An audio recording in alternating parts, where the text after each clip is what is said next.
राज्य के पूर्व मुख्यमंत्री भूपेश बघेल आरोप लगाई नावे कि बलौदा बाजार आगजनी के मामला में निर्दोष ग्रामीणों कांग्रेसी मन के खिलाफ केस दर्ज करे जाती। कोनो भी वर्तमान न्यायाधीश की कमेटी के जांच करे के मांग करत हवे। प्रदेश के पूर्व मुख्यमंत्री भूपेश बघेल के कहना है कि बलौदा बाजार के हिंसा के घटना के मामला में राज्य सरकार है जो कार्रवाई करत थे वो या तो निर्दोष मन के खिलाफ करत थे या कांग्रेस के स्थानीय पदाधिकारी मन के खिलाफ करत थे। भूपेश बघेल कहन के मामला के वास्तविक जांच कोई वर्तमान न्यायाधीश के कमेटी बना के करना चाहिए जिकर से सच्चाई सामने आ जाए। उनका कहने से घटना में प्रशासन और सरकार के बीच में कहीं न कहीं कोई मिली भगत है, खर्चती ही दमनकारी नीति चलाए जाते। और बलौदा बाजार की जो घटना घटी है और लगातार ये जानकारी आ रही है कि केवल जो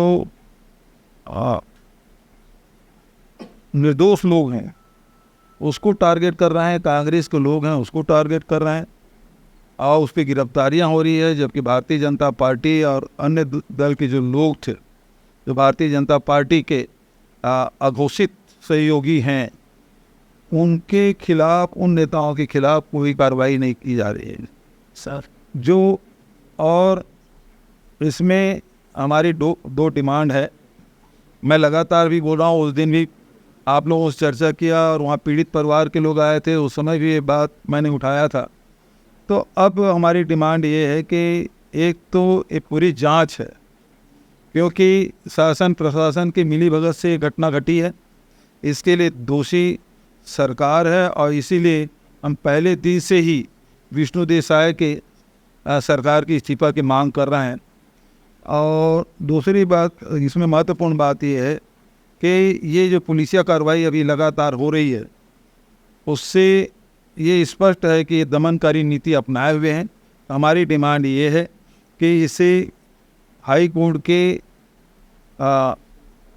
देख रेख में, उच्च न्यायालय की देखरेख में इसकी जांच हो।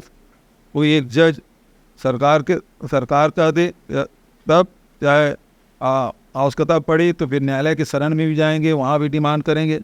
लेकिन हमारी डिमांड तो अभी सरकार से है कि हाई कोर्ट के जज के, सिटिंग जज के देखरेख में, न्यायालय के देखरेख में इसकी जांच हो। Bureau report Uttarakhand news.